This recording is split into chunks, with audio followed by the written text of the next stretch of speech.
할렐루야. 오늘 말씀은 창세기 26장 6절로 11절입니다. 창세기 26장 6절로 11절입니다. 이삭이 그랄에 거주하였더니 그곳 사람들이 그의 아내에 대하여 물으매 그가 말하기를 그는 내 누이라 하였으니 리브가는 보기에 아리따움으로 그곳 백성이 리브가로 말미암아 자기를 죽일까 하여 그는 내 아내라 하기를 두려워함이었더라. 이삭이 거기 오래 거주하였더니 이삭이 그 아내 리브가를 껴안은 것을 블레셋 왕 아비멜렉이 창으로 내다본지라. 이에 아비멜렉이 이삭을 불러 이르되 그가 분명히 내 아내거늘 어찌 내 누이라 하였느냐. 이삭이 그에게 대답하되 내 생각에 그로 말미암아 내가 죽게 될까 두려워하였음이로다. 아비멜렉이 이르되 네가 어찌 우리에게 이렇게 행하였느냐. 백성 중 하나가 내 아내와 동침할 뻔하였도다. 내가 죄를 우리에게 입혔느니라. 아비멜렉이 이에 모든 백성에게 명하여 이르되 이 사람이나 그의 아내를 범하는 자는 죽이리라 하였더라. 말씀의 제목은 신앙인의 좌절의 원인이라는 제목으로 하나님의 말씀 증거하도록 하겠습니다.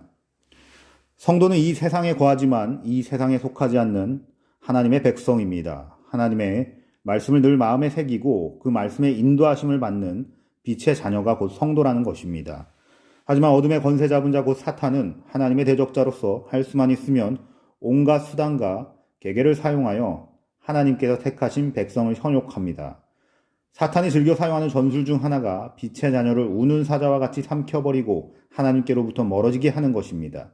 그런 까닭에 하나님의 언약과 신실하심을 믿는 것이 성도의 본분이지만 때때로 사탄의 공격을 받고 신앙의 어려움을 겪을 수 있습니다. 이삭도 믿음의 조상인 아브라함의 아들로서 믿음의 최고의 가계를 가지고 있었으며 특히 하나님의 계시를 직접 들었음에도 불구하고 그랄 땅에서 그는 매우 불신앙적인 행동을 했다는 것입니다. 이삭의 태도를 살펴보면서 우리 신앙의 현주소를 진단하고 성도의 올바른 신앙 자세를 견지하는 계기가 되어야 하겠습니다. 첫째로 두려움에서 옵니다. 7절에는 이삭이 자신의 신변 안전을 매우 염려하는 장면이 언급되어 있습니다. 이삭은 아내 리브가의 미모에 반한 그랄 사람들이 그녀를 취하기 위해 혹시라도 자신의 목숨을 빼앗지 않을까 염려하였습니다. 이러한 염려는 그 도를 넘어 극한 공포, 즉 정신적 공황으로까지 확대 발전하였습니다. 내가 너와 함께 있어 내게 복을 주고 라고 약속한 하나님의 계시가 있었음에도 불구하고 이삭이 보여준 두려움의 정도는 신앙인의 자세로 보기 어려울 정도였습니다.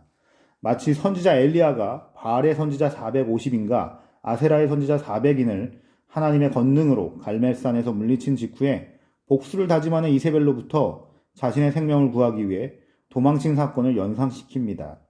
너무나 큰 기적이 일어났기 때문에 그에 대한 압도적인 두려움을 사탄이 줬던 것이고 또한 엘리야와 오늘 본문의 이삭은 믿음으로 그 압도적인 상황을 이겨내지 못한 것입니다.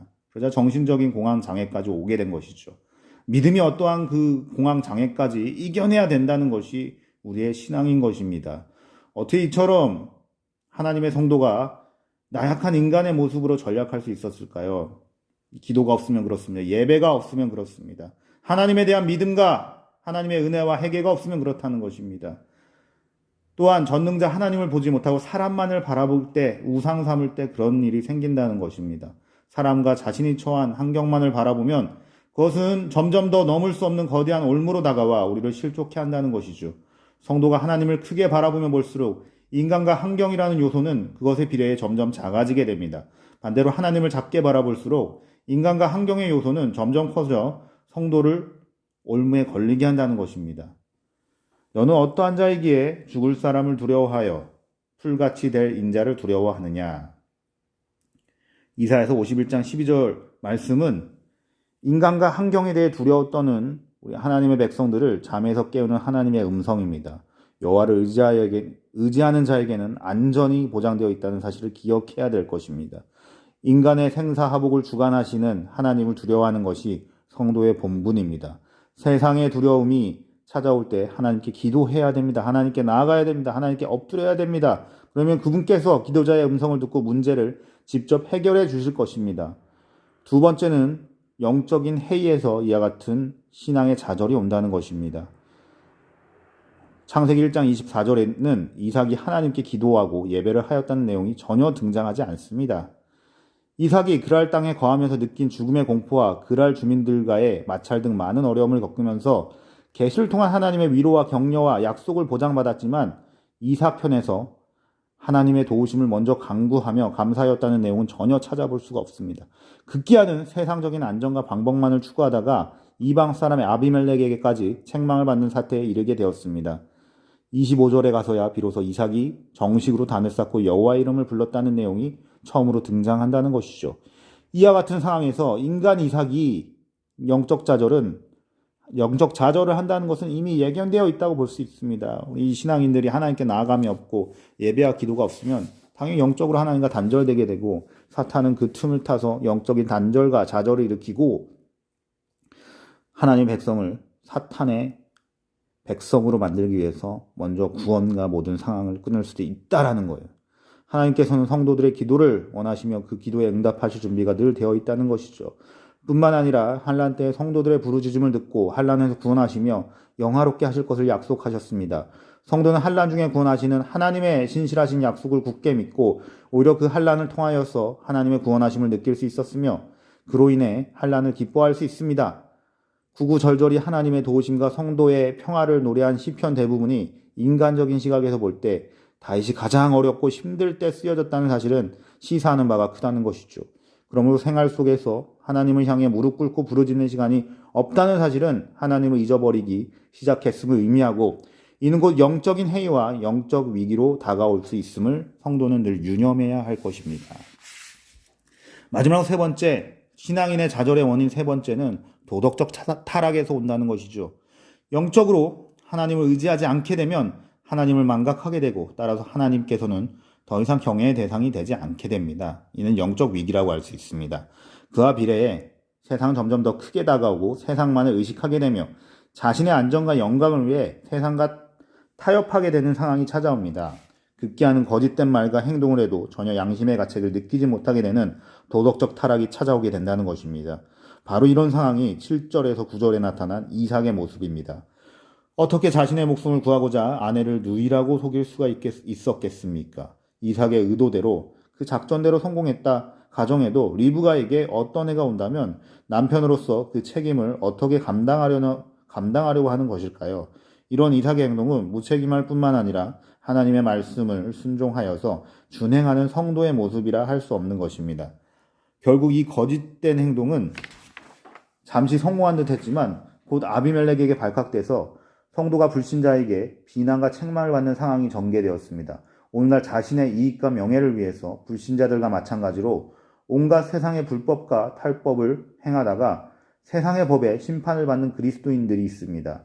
자신이 지은 죄에 대해 스스로 그 대가를 받는 것은 당연하겠지만 세상 사람들은 거기서 그치지 않고 하나님에게까지 비난의 화살을 퍼붓습니다.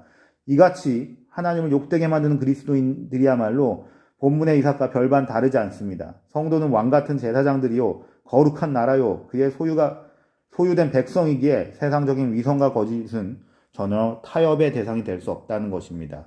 불꽃 같은 하나님의 시선을 늘 의식하며 살아가야 할 성도가 불신자의 위선과 거짓의 이유로 비난받았다는 사실은 어떤 이유로도 설명될 수 없으며 정상적인 성도의 모습으로 생각할 수 없는 일이라는 것이죠.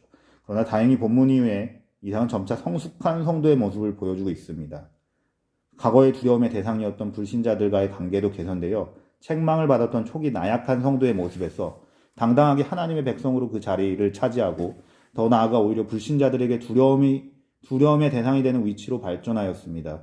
여기서 우리는 자기 백성과 맺은 언약을 신실하게 지키시며 연약한 성도를 성숙한 성도로 인도하시는 하나님의 손길을 분명히 기억해야 할 것입니다. 사탄의 백성들은 믿는 하나님의 백성에 대해서 억압과 두려움을 줄 수도 있다는 거예요. 처음에는 영적인 배경의 충돌에 대해서 영적으로 성숙하지 않으면 그것이 굉장한 인간관계에 두려움을 느껴지고 억압받게 되지만 하나님의 백성으로 오히려 성숙할수록 하나님의 복음을 전파할 수 있으며 하나님의 백성으로서 온전한 성숙이 이루어진다는 것입니다. 사랑하는 여러분, 성도가 창조주 하나님을 의식하며 주의 규례를 준행하는 신앙인 본연의 모습을 어느 순간 망각할 때 바로 그때가 성도로서 좌절감이 찾아온 신앙의 말씀 마치며 기도하고 마무리 짓겠습니다. 사랑의 하나님 아버지, 오늘 예배를 통해서 이 사과감으로 기도드렸습니다. 아멘.